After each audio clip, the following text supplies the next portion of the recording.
New Adam. The city of New Adam wasn't much more than crumbling concrete and skeletal skyscrapers silhouetted against a poisoned sky. It was once Pennsylvania, before the Great Unraveling, a global catastrophe that obliterated most of humanity and unleashed mutated horrors onto the streets. Survivors clung to life in makeshift shelters and fortified ruins, scavenging for supplies and dodging monsters that stalked the darkened alleys. But in New Adam, there was something worse than the monsters. There was the ghost. No one knew its name or who it had been in life, but every survivor whispered of its existence.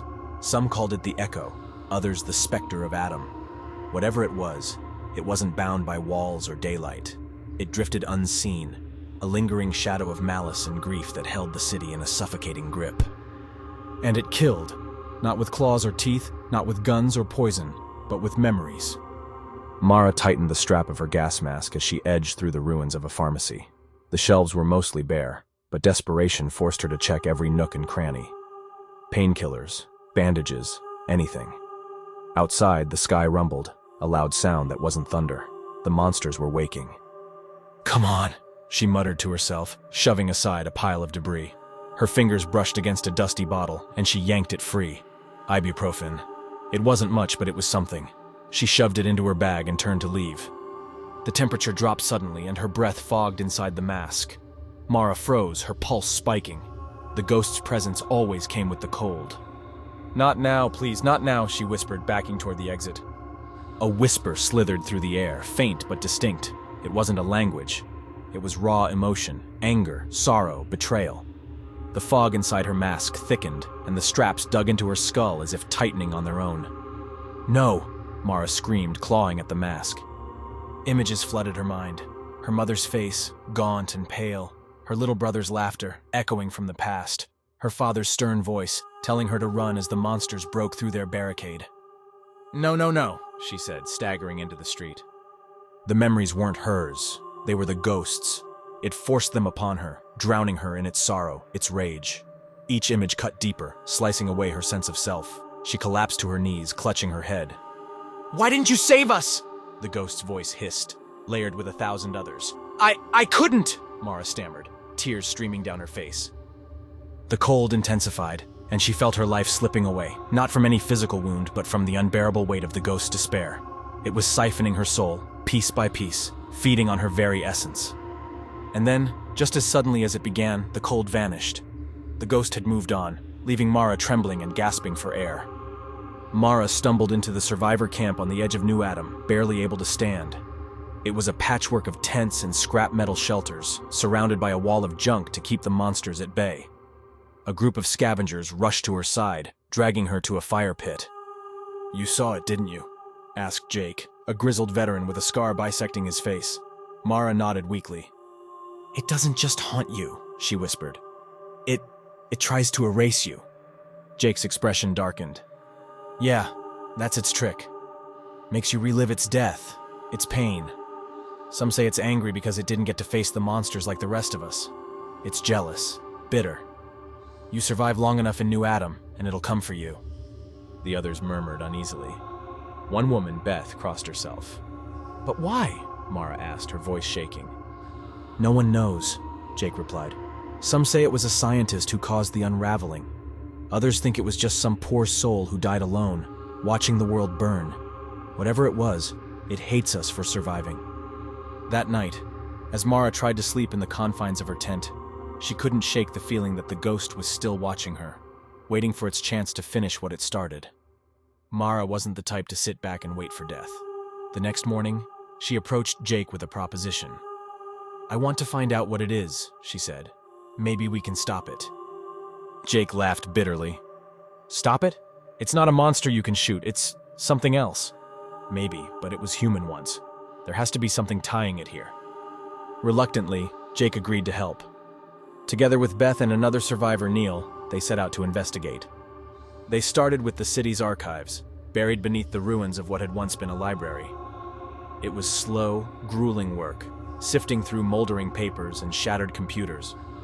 But after hours of searching, they found a lead. An old article about a scientist named Dr. Emery Lang. Lang had been a pioneer in experimental energy research, working on a project called Regenesis, an attempt to harness limitless energy. But when the unraveling began, Lang's research had taken a dark turn. Witnesses claimed he'd locked himself in his lab, refusing to help evacuate as the city fell. He stayed behind, Beth said. Maybe that's why he's so angry. Or maybe he caused it, Neil added. The group located Lang's lab deep in the heart of New Adam, a fortified structure half buried in rubble. Getting inside was a challenge, but once they breached the doors, they found themselves in a labyrinth of shattered equipment and faded blueprints. The cold hit them immediately. "It knows we're here," Mara whispered. Jake drew his weapon, though it felt futile. What good was a gun against a ghost? They found Lang's remains in the central chamber, slumped over a control panel. His skull was partially shattered, and a blood-stained note lay beside him. Beth picked it up, her hands trembling. It says, "I tried to save them. The energy wouldn't stabilize. They didn't understand. I didn't mean to." The room plunged into darkness. A deafening roar filled the air, a sound that was both human and monstrous. Shadows writhed across the walls, coalescing into a towering figure. The ghost had arrived. "You should have died," it bellowed, its voice shaking the walls. Mara's memories flooded back, her family, her losses. But this time, something was different. The ghost wasn't just showing her its pain. It was rewriting her past, altering her memories to make her complicit in its death. She saw herself in Lang's lab, pressing buttons, triggering the meltdown. "No!" she screamed. "That's not real!" The others cried out as the ghost's power washed over them. Beth collapsed, clutching her chest, her face a mask of agony. The ghost's unique method of killing became horrifyingly clear. It wasn't just draining their souls. It was rewriting their histories, erasing their very identities. Desperate, Mara lunged for the control panel where Lang had died. The ghost lashed out, its incorporeal form slamming into her, but she fought through the pain. "Jake, cover me!" she shouted. Jake fired wildly at the ghost, the bullets passing harmlessly through it, but distracting it long enough for Mara to access the panel. Lang's notes were still displayed on the cracked monitor. Energy stabilization requires containment, reverse polarity to dissipate anomalies. Containment, that's what's keeping it here, Mara realized. It's trapped in the energy field. She flipped switches and turned dials, praying she was doing it right. The ghost howled, its form flickering as the machinery hummed to life.